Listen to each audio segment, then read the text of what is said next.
Hey. I was sitting here wondering because I went out last night to the restaurant and went to a Chinese restaurant because I love Chinese buffet. I mean, it's good food. Generally, it's a good atmosphere, and most of the time, it's pretty clean and it's basically cheap. It's relatively cheap. Me and my husband get to eat for all you can eat for around 25, $30 with tip. Um, but here's what I don't get. On the one side of you, you have some Mexican people speaking Spanish, and I'm okay with that. Don't get me wrong. I'm okay with that. Speak your native tongue. My first language isn't English, so and I'm American. But anyway, it's funny because on the one side of you, you have some Mexican people who are speaking Spanish. And then we have the Chinese people who work there, and some of them are speaking Vietnamese, some of them are speaking Mandarin, and some of them are speaking Korean. And a lot of people don't realize that Chinese people are, Korean people, Vietnamese people, they are different races of people. They are, different orient. But it's funny because I've come to notice over the years, and I do speak multiple languages myself, ranging from sign language and reading lips to Korean, Mandarin, Spanish, Aramaic. So, I speak a few different languages myself. And then there are some that I understand more than I actually fluently speak.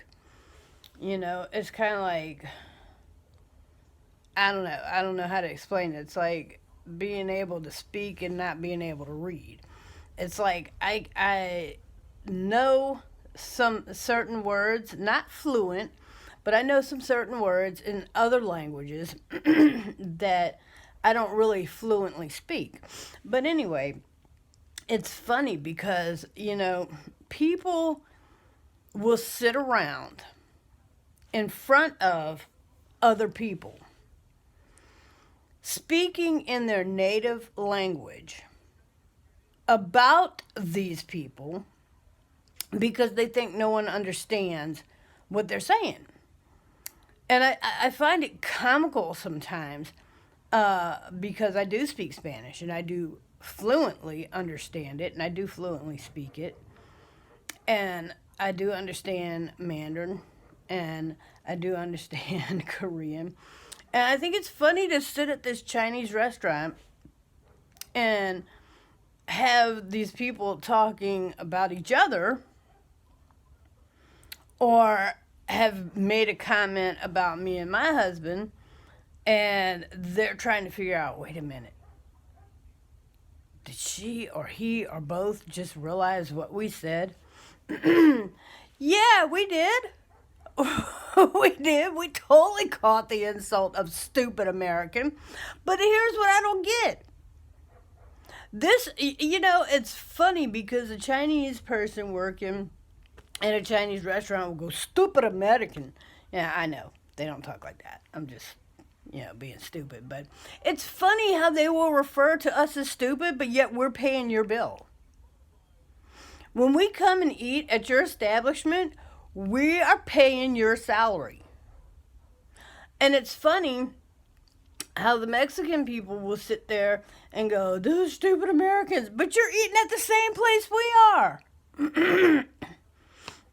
Now, granted, you might not leave as big a tip as we do, because, and trust me, I'm not saying this about all Mexican people. I love all people equally.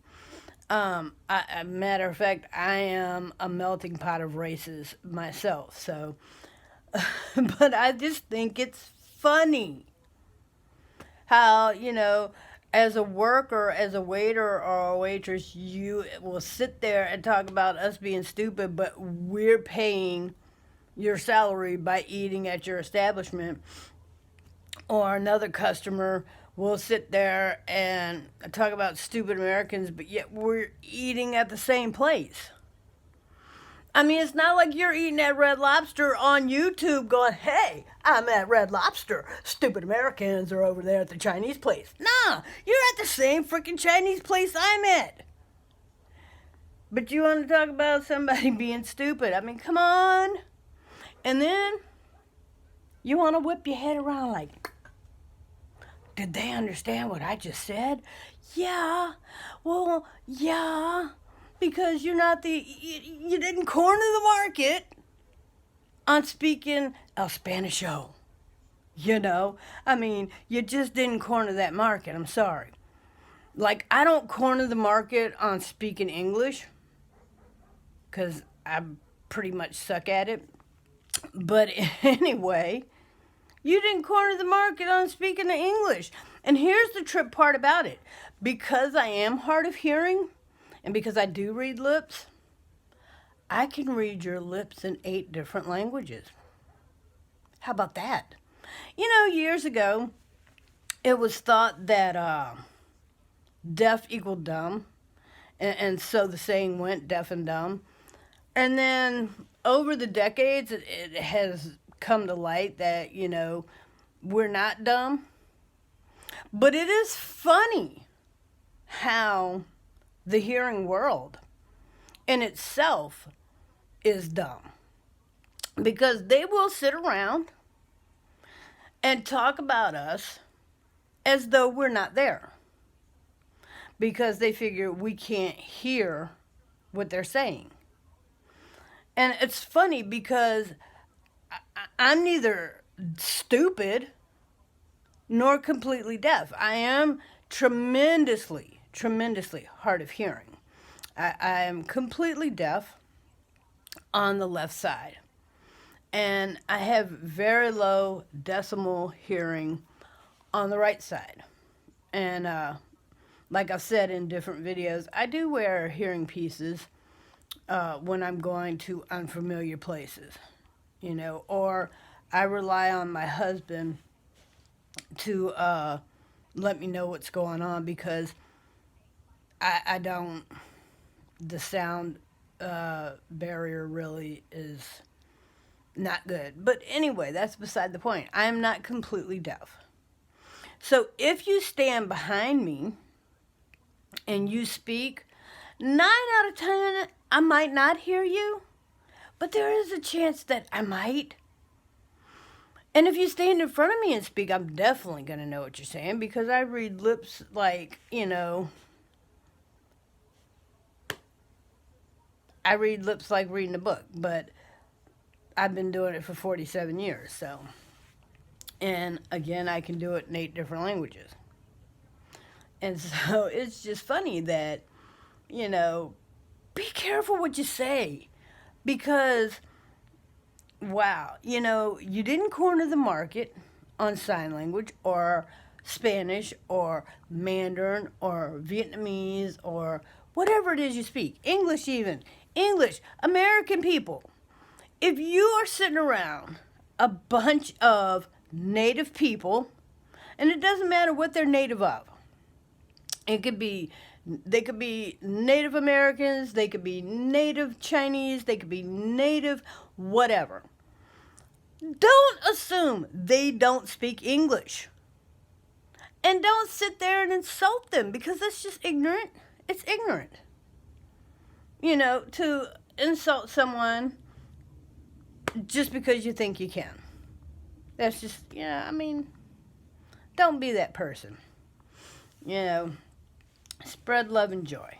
Especially going into these holidays that are coming up, Thanksgiving and Christmas. You know, I would love to see us spread love and joy year round, but especially this time of year. And people, I have to hit on this because I see it all the time. And it just totally amazes me that people will bring their children, I say 2 years and under, put them in a high chair in a restaurant, Give them a plate of food and watch them throw the crap on the floor. By the time you leave, it looks like all hell broke loose at your table. I'm just throwing that out there. Now, if you're going to leave that crap there for someone else to pick up, you should leave no less than a $10 tip. I mean, seriously. On a good day, when it's just me and my husband, leave no less than a $5 tip, because I understand that you're cleaning up my mess. And I get that it's your job. And I get that that's what you signed up to do. And I don't morally or legally owe you that tip. But I understand, because I worked in the the fast food industry and the catering industry, and I get that that's what we're supposed to do. Is we're supposed to leave a tip, because hey, everybody's looking forward to that tip. And so if I'm going to extra make you earn it because my little snot-nosed prodigy made my table look like World War III went down, the least you should do is leave a $10 tip for the person who's cleaning that crap up. Because if you let your child do that in public, I know what your house looked like in private at home. And so, damn. Because if your house don't look like that at home, why the hell would you take your kids out in the street and teach them that's okay? If they're not doing that at home, why is it okay out in the street? But anyway, that's a whole nother topic. I'm just saying, okay? I'm just saying. I know I veered off the original topic, because I tend to do that because I'm ADD and ADHD. And I do have medical records to back that. I'm not just talking shit. But and anybody who watches any of my videos, you'll notice that about me. I jump from topic to topic, and when I label my videos, I try to go for the main topic. But you're liable to hear anything on my videos, because my mind does jump. And so will the subjects, because I'm like, oh, pineapple shiny. That's me. I'm one of those, oh, shiny. So, but, yeah, I mean, seriously, if you're going to let little Sally Sue and little Johnny Poo Poo make your table look like World War III, leave a damn tip. Leave no less than a $10 tip. For real. Because it might be their job to clean up your table, like take your dishes and wipe your table behind your ass. But it's not their job to clean the floor behind your nasty ass child. And you couldn't pay me to come see your house. Because see, I had 4 children, and none of them would dare. I wouldn't tolerate that crap. But anyway, that's a whole nother video too, which I might do right after this one. So stay tuned for that one. But anyway, going back to the original topic, and again, I'm jumping because, my ADHD is kicking in, because I'm sitting there thinking about my restaurant experience last night. And it's funny because, like I said, going back to the original topic of, I got, a group of Mexicans sitting on the one side of me, and some Vietnamese, Chinese people standing in front of me, and they're both speaking in their native tongue. And I just thought it was funny how the one had mentioned stupid American, and I wasn't offended. I really, truly wasn't offended, because I didn't hear the entire conversation, so I didn't think for 1 minute they were directing it at me and my husband, the comment. But even if they were, I didn't care, because I'm not so easily insulted. And yeah, I know I keep playing with my face and my hair because I'm fighting off an eye infection. But yeah, that's a whole nother video too. But anyway, it was just kind of funny that when the Mexican guy made the comment, it was because I think the Chinese people understood it too. And I think the Chinese people, being in the industry that they're in, they have come to realize that um, in the area that I'm in and in the area that I go to eat is a lot of Mexican Americans and Americans. And so it's funny, they realized that they had to learn English enough to be in the restaurant business, to, be a waiter, or to be, whatever it is they do in that area. At least learn enough English to, say you're welcome or whatever when you say thank you. And so I think that they're learning Spanish too, because they realize that a lot of, Mexicans come in, and, so it's funny that because the Mexican guy made the comment, stupid Americans, and at the same time, me and the Chinese waiter were like, and the Mexican guy was like, oh shit. He had that, oh shit. Did they just realize what I said look on his face? And I just thought it was funny. Um, Me and my husband were talking at the time, so I just kind of gave a glance to the Chinese guy and didn't say anything, and I didn't really bring it to my husband's attention, although I thought it was funny as hell, and it's just one of those things. So, to people that speak different languages, whether it's your first, second, third, whatever, whether it's your native or not, just remember, when you're in public, don't insult anyone around them, to them, or about them because in a different language, just because you assume that you have cornered the market on that language and you think no one else speaks it, because that's not always the case. So, on this after Halloween weekend, I want to say, have a great weekend. Let's get ready for Thanksgiving, and happy Saturday, guys. Take care of each other.